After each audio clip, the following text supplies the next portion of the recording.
Hi there, my name is Phil from 2020 Sounds. Thank you for clicking on my channel. This is the second part of a 4-part series of how I started my business. In part 1, I described my love affair for music and how it has always been a constant in my life. In this, the second part, I will go on to describe how I started my DJ business. So let's get started. So, in spring 2009, I got made redundant from a really good job I had at Mercedes-Benz. And for anyone that's been made redundant, you'll understand it's a very empty feeling. If you're fortunate enough, as I was, to have a wonderful career at Mercedes-Benz, to have that taken away from you by no fault of your own is initially very difficult to take. But you learn quickly that it's no fault of your own. Your position is being made redundant and not yourself. So you have to quickly overcome that mental obstacle, which thankfully I did quite quickly. So I had basically 4 weeks. I had 4 weeks gardening leave, for the want of a better term. So in that 4 weeks, I was applying for every job you could possibly imagine. Jobs that are way above me and jobs that were way beneath me and somewhere in between. I was literally applying for countless many jobs a day. I don't remember doing so, but I must have done. I must have been looking up DJ courses at some point before my redundancy. Because when I was clicking through jobs, this banner advert come up for a DJ course.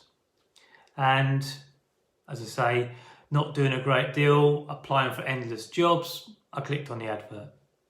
And I clicked on it, read through it, worked out what was needed, and basically I would need to be going away for a week to study this course, and the money wasn't ridiculous, it wasn't thousands and thousands of pounds. So I thought, well, I'm being paid to be at home for 4 weeks, I might as well try it, see what happens. So I enrolled on this course, and the course really, I suppose in your head maybe you might be thinking that it's going to be this, for the want of a better term, it's like Apple showroom where all these wonderful desks and white pristine. It really wasn't. It was actually in somebody's back garden in a shed. I had a console lined up, a few little bits of equipment, but nothing much. And Andy, who taught me in that week, he gave me enough confidence in myself and my ability to give me food for thought, really, and no more than that. I certainly didn't come away from that course desperately wanting to be a DJ or certainly thinking that I had everything in place that I was going to have or need to start a business or to start a DJ career. So that week I learned, as I say, just enough to give me a little bit of confidence. So come back off the course, I didn't really tell anyone that I'd been on this course or that I had aspirations of being a DJ or starting a business or anything that, And then I was out with friends and we'd had a few drinks and we're chewing the idea over, and I mentioned it to them. And they said, well, look, you've always been involved with music, you've always loved music, so try it. If it fails, just try it, sort of thing. And that gave me, again, a little bit more confidence. So I looked into the equipment, what I would need, and I then started to research the equipment, and I managed to secure a £10,000 loan. I then bought all the equipment I was going to need initially.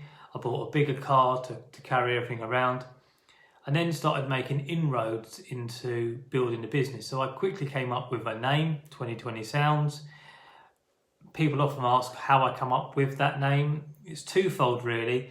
Given my marketing experience, I knew that any numerical business came above any other business. So I wanted a business that had a numerical start. So 2020 vision is perfect vision. So I applied the same logic to sound, being a DJ, 2020 Sounds, which implies perfect sound. That sounded much better to me than Phil Harvey's Discos, which sounds awful. So I quickly came up with a name, and with my marketing experience, I got onto the people that looked after our marketing Mercedes at great cost. They then designed all my branding, website, stationery, flyers, everything. So they literally put it all together. And when the first draft started coming back and they gave me some branding and colours and logos, and I still use the same font, the same branding, the same logos as I did that first ever draft 11 years ago. So it was absolutely perfect. A few things have changed since then, obviously, but initially, well, mostly, my branding is still the same as it was 11 years ago. So again, having somebody really professional to look after that straight off the bat worked really well for me and has done long term. So I quickly came up with the name, branding and all that, got the equipment. And then I started to ask around, if people wanted to do little bits and pieces, and a good friend of mine, Helen, her mum worked at a school and they were having a summer fete. And I then said to them, well, look, if you want me to play some music, more than happy to do so, blah, blah, blah. And they said yes, and I did this summer fete. And it wasn't perfect. I don't remember it, in great detail, but it certainly wasn't perfect. And first time I set my equipment up, first time I'd really learned how to sort of put all the sound and everything else, do announcements on the mic and play music. So I learned all that fairly quickly and I got over that initial obstacle. So that was fine. My brother then came up to me a couple of weeks later. So this is probably July 2009. And he said to me, he said, well, look, it's my partner's birthday, 30th birthday. Would you feel like DJing? And I instantly said yes. And come the night of the evening, they'd sent me all their songs that they wanted. Kat sent me the songs she'd wanted. I put it into a playlist and I started putting it all together. Come the night of the evening, I started setting up all of my equipment. And then came the big dawn of realisation that I'm about to play in front of all my friends and family. And I've never really DJed before. And then the enormity, the wave of what I'd done has suddenly hit me. So I went on this course in May 2009. By July 2009, I'd set up a DJ business. I've bought all the equipment. I've got branding, websites, everything you could imagine. And I quickly realised I'd set up a DJ business having never DJed before. And now here we are on the night of my brother's partner's 30th birthday party, and I've got to entertain probably 100 plus guests, having never DJed before, and knowing full well that all my friends and family are going to be there. And that really did take hold. That at that moment, I would have taken my driving test again. It was this wave of, this wave of knowing what I'd done and realising how naive I was to think that you could set up a DJ business in 2 months and suddenly think you're a DJ. And I went outside and I was sick. I was really sick. And then I just kept, I was literally shaking. And calm my nerves. My mum come up to me shortly before the party had started. While it was lovely that she said it, it was probably the worst thing she could have said. Oh, I'm so proud of you. Everyone's really proud. Everyone's really looking forward to tonight, which is not what you wanted to hear, not at that point. And I just got through the evening. I remember it being incredibly long. I don't remember much about it, but I do remember at the end of the evening, a lot of people coming up to me and giving me compliments. And for anyone that knows me knows I don't take compliments very well, but it was lovely that they did, but I don't know how. I felt that maybe they should have said that rather than they actually meant it. Anyway, I got through the worst part of that, which was playing in front of your friend and family, and I got that initial obstacle out of the way really early on. So that gave me a little bit more confidence, really, and I started, because I had little adverts, I did stuff in Yellow Pages, and 2009, we weren't with the social media revolution that we have today. So back then it was kind of Yellow Pages and a few adverts in magazines and papers and stuff. So I was picking up a few bookings. And come September 2009, I did my first ever wedding fair, and that was at Commissioner's House in Chatham. And I quickly realised once again the enormity of what I'd taken on. So I had my flyers, I had my banner, and I'd never spoken about myself or a business before. I never had to promote myself or a business before. So all these things were new, knowing what to say, knowing what questions you were going to be asked, knowing how to ask those questions. And I think really as well also, once again, another big dawn of realisation was that there was another DJ based downstairs. I was upstairs, another DJ based downstairs, and he had this wonderful rig set up with uplighters and all this equipment that I had never seen before or thought about. And I didn't speak to him because I was so nervous. I felt like I was walking into such a big unknown. I realised the enormity and how much I'd bitten off. I looked at one of his flyers and he had all these wonderful things. And again, that dipped my confidence again. And I will talk about all the things that I've learned and how I have gone on to overcome my obstacles in the fourth part of this series. But initially at that point, I felt really flat. And when I was speaking to people, I was being open, I was being honest, but I knew that I had so far to go. I realised that, more than even more at that party, that I realised that if I'm going to make this a career, then I've got to learn, and I've got to learn incredibly quickly. So I did. I took on board, as I say, I looked at his flyer, looked at his website, that other DJ, and I realised how much I still needed to learn and what more equipment I needed to get and how to look at packages and all those sort of things. So I realised that I needed to do a lot more. I continued to go to wedding fairs and I continued to learn, and I lowered my price to fit in. And when I was speaking to people now, I was being honest with them and saying, look, I'm not an experienced DJ. I'm very new to this. My price reflects that. But, I'd love to do wedding. I'm very experienced in so much as I know the music, but I haven't actually done many occasions. And thankfully, people believed me. People believed in me because I was being honest and I wasn't trying to hide behind something or front something up. I was just being really honest with them. So my first ever wedding was in April of 2010, Mark and Laura.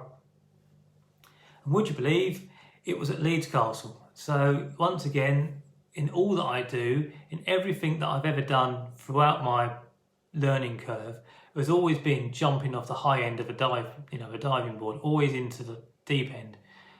So I remember the day of the wedding, I remember being incredibly nervous, and I remember being really,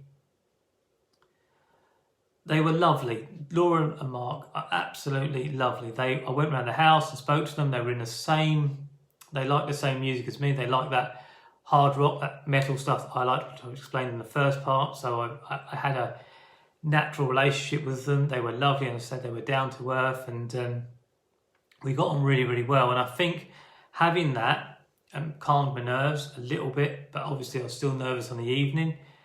But we got through it, and like with anything, sometimes the fear of doing something is actually worse than doing it itself. And much like that first party I did, that 30th birthday party, this wedding, I'd built up this huge fear of what it was going to be. But what I will say now, 11 years later, and going back to my first wedding, I still feel nervous doing a wedding now, 11 years later. Not so much as I did the first one, but it's that wanting to do really well for somebody and having that responsibility and that expectation on you always weighs heavy on me. But I think if I didn't have that, it would show that I didn't care. And sometimes I need that me against the world kind of feeling in me to push myself to be better. So that was April 2010, and that was my first wedding. And by this point, I started to get more and more work in. I started to feel more confident. The business was doing really well. I was really pleased with the progress. I started the DJ career and the DJ business without having ever DJed before, having never had the pubs and clubs experience or corporate events or anything like that. I literally woke up one morning, decided to go on a DJ course, learn everything that I've learned virtually through doing it, and the more experience I gained, the more knowledge I got, and that's how I went along the way. I learned by my own mistakes.